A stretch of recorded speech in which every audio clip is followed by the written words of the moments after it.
Vodafone idea share को लेकर, क्योंकि आज के स्टॉक ही है आइडिया। हाँ वोडाफोन आइडिया आपके बजट में सस्ता है, अब इससे सस्ता क्या मिलेगा? करेक्ट है ना। अगर आप सस्ता देखने जाएं, भाव के हिसाब से सस्ता है, प्राइस के लिहाज से सस्ता है, मार्केट कैप के लिहाज से सस्ता है, वैल्यूएशन के लिहाज से सस्ता है, और उसके अपने कारण भी रहे, इस वजह से ये सस्ता है। लेकिन वो कारण अब सस्ते से बेहतर होने की तरफ बढ़ रहे हैं। कुछ बड़े डेवलपमेंट जो वोडाफोन आइडिया में, पहले मैं बता दूं, ऑफर फॉर सेल, इसने इस कंपनी को लाइफ लाइन दी है जी। और इस तरह की कंपनी के लिए 7 गुना ऑफर फॉर सेल भरना बड़ी बात है। तो अच्छा रिस्पॉन्स वहां से आया था और 20,000 crore 18,000 crore offer for sale से मिल गए। ये तो लाइफ लाइन थी, लेकिन इसको बूस्टर डोज दिया टैरिफ हाइक ने।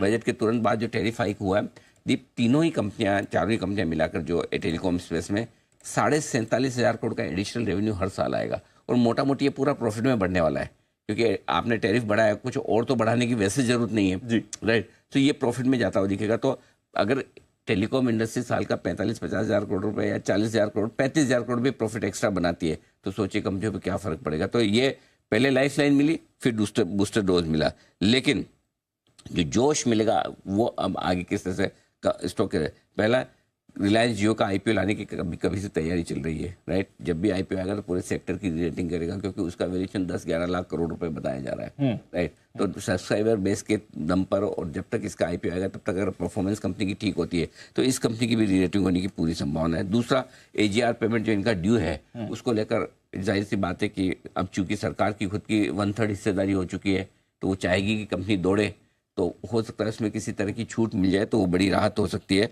आज खबरें भी है कि कंपनी ने डीओटी को, डिपार्टमेंट ऑफ टेलीकम्युनिकेशन को रिक्वेस्ट किया है कि भाई हमारा 25,000 करोड़ का जो बैंक गारंटी है स्पेक्ट्रम भुगतान के मामले में, जो अगले सितंबर 2025 में ड्यू हो रहा है, उससे आपको छूट देनी चाहिए।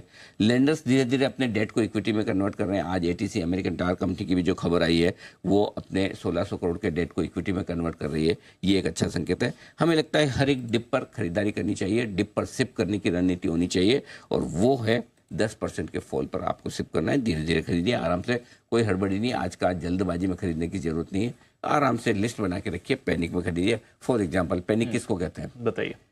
चुनाव के नतीजों के दिन 4 जून को 12.05 का लो बनाया था इस स्टॉक ने। इस तरह की चीजों को पैनिक कहते हैं। आपको पता होना चाहिए पैनिक में मुझे क्या खरीदना है, ये स्टॉक उस लिस्ट में हो सकता है। टारगेट जो है 12 महीने के हिसाब से 21-22 के हैं, और 18 महीने के हिसाब से 25-26 के हैं। लेकिन मेरा ये मानना है कि इसको बजाय टारगेट में गिनने के, आप इसको 3 साल के लिए होल्ड करें, वो ज़्यादा बढ़िया होगा। 1 से 3 साल तक कंपनी की परफॉर्मेंस देखें, परफॉर्मेंस अगर सुधरती नजर आए और मजबूत बनी रहे, तो फिर इस स्टॉक को जल्दबाजी में बेचने की जरूरत नहीं है। और अगर परफॉर्मेंस नहीं सुधरी इन सब होने के बावजूद, तो फिर हम सेल कॉल भी देंगे। वो फ्यूचर में 2 क्वार्टर तो कम से कम हम इंतजार करेंगे कंपनी का, कि वो परफॉर्मेंस इंप्रूव करते हुए दिखे। ठीक है, चलिए, ये है आपके लिए वोडाफोन आइडिया। आपको वैसे आइडिया तो एक लग ही चुका होगा इसकी वजह से।